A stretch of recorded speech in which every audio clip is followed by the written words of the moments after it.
sempre diante de um homem escolhido, existe alguma coisa que lhe comove a estar perto da presença de Yahweh, ou seja, perto da presença de Deus. Todo homem é chamado para buscar o Rei dos Reis. Só que esse chamado é um chamado que é pelo coração, onde Deus te chama. Na sua mente há uma luta, uma batalha, onde você consegue ouvir uma voz do outro lado e outra voz do outro lado. Outra voz diz faça isso, outra voz diz não faça isso. Quando a voz que diz que não faça isso, se é uma coisa de errado, então é a voz de Deus que diz que não pode fazer isso. Sempre há um chamado para todo homem.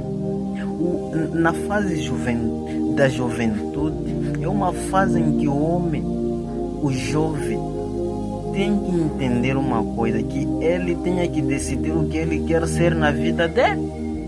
Por isso, é uma fase muito complicada, onde você sozinho pode decidir viver na prostituição, onde você sozinho pode decidir em viver na bebedeira, na fornicação e muito mais.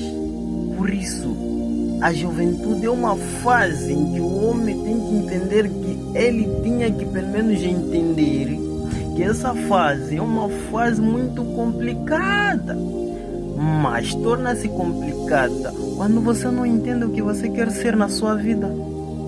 Por isso, existem chamados. Na juventude, Deus chama os jovens.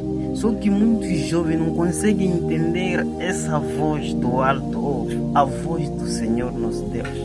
Por isso Deus quando chama, aquele que tem um ouvido para ouvir e seguir aquilo que ele está a ouvir da parte de Deus, ele larga tudo e começa a seguir. Por quê? Porque é um chamado, todos nós somos chamados, então cabe a você seguir esse chamado ou não. Por isso, para ser crente, não é necessário você fazer muito esforço, mas sim o seu coração crer que existe alguém que é Deus na sua vida. Então, por isso existe um chamado que nos é chamado para sermos semelhante àquele que é Deus. Por isso, a juventude é uma fase muito complicada e você precisa de entender isso. E você precisa decidir o que é que você quer ser verdadeiramente na sua life. O que é que você quer? Decida, amado. Você precisa decidir. Se não decidir hoje, amanhã você vai dizer que perdeu seu tempo. O tempo é esse de você decidir. Por favor, reflita sobre a sua vida.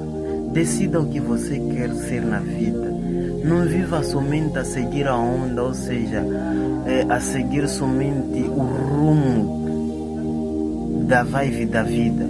Somente você tem que ser um homem que vive pela sua decisão. O que é que você quer ser verdadeiramente? Decida, meu amado, decide lá o que você quer ser. Não viva desorganizado, organiza-se lá, decide lá o que você quer ser.